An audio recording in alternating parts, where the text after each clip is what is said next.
The crown must win. Must always win.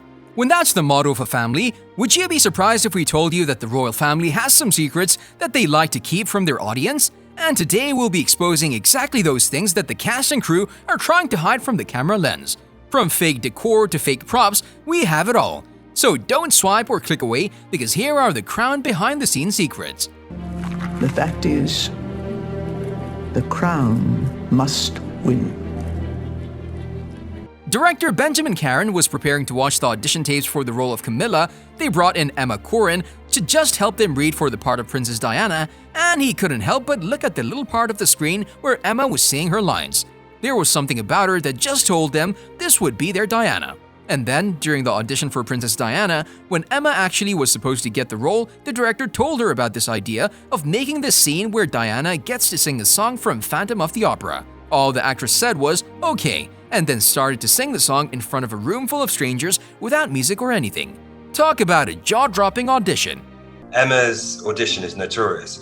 It actually came about through Camilla's audition. We were looking for Camilla's.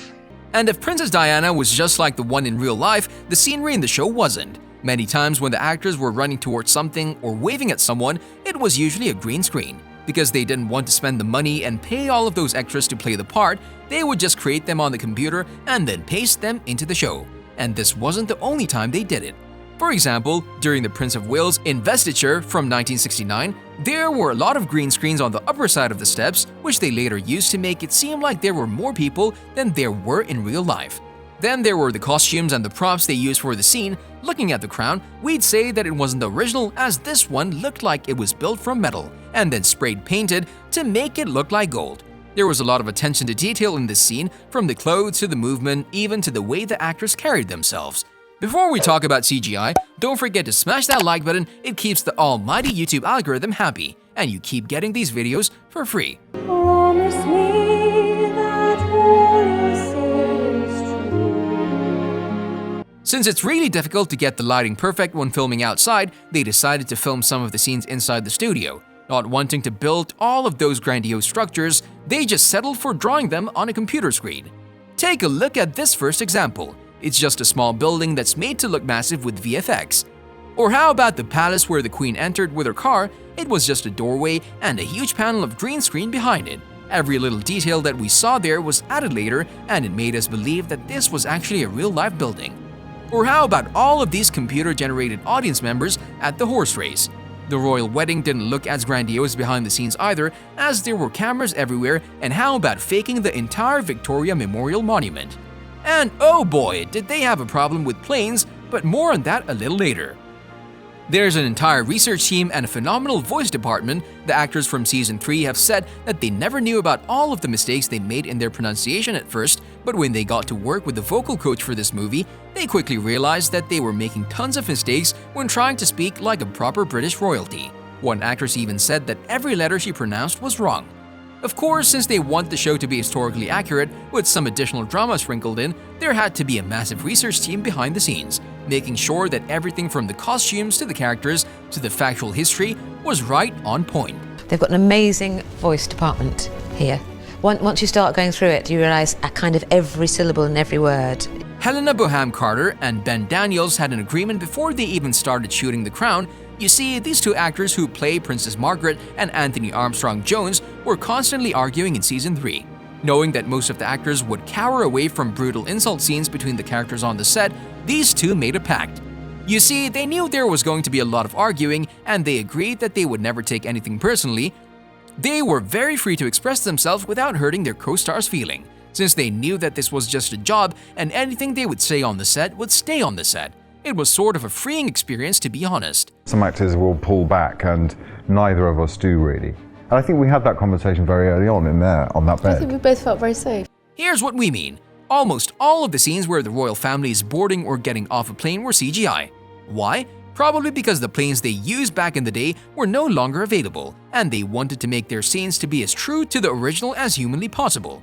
But it seems sort of bizarre to look at only the middle part of a plane and 3 green screens on each side of the imaginary plane, but no one even noticed it in the show, since the CGI team did a fantastic job at concealing it.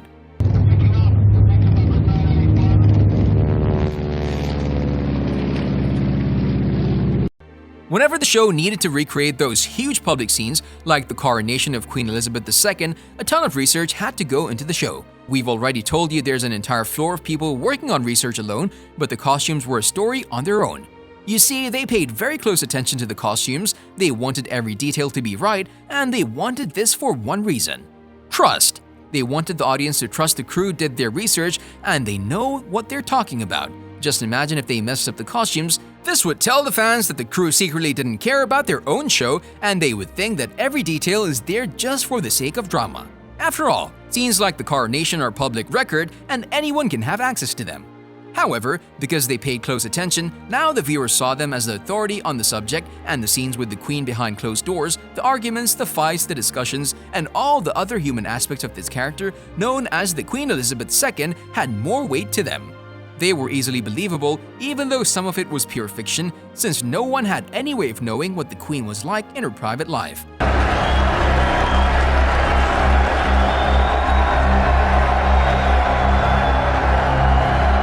In addition to that, when it came to the costumes in Season 4, Amy Roberts, the show's costume designer, has put in an unthinkable amount of work and thought into her creations. If you look closely at the clothes, they obviously tell a story about the character.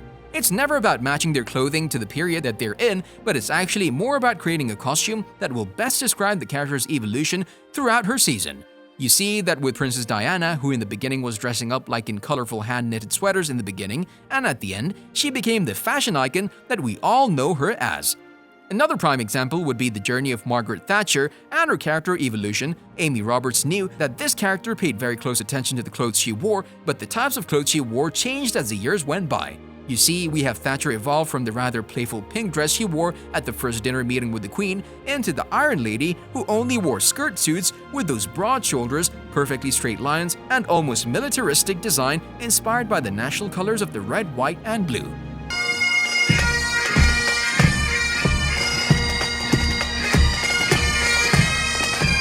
On a related note, do you think the show got some of the scenes wrong when compared to real-life events? You can tell us in the comment section below. If you'd like to see more videos like these, don't forget to subscribe to our channel and hit the bell icon so you never miss any of them. And as always, thanks for watching, guys. Ready, ma'am. It's all right. I'll escort her down from there. No, sir, if you don't mind, the Crown takes precedence.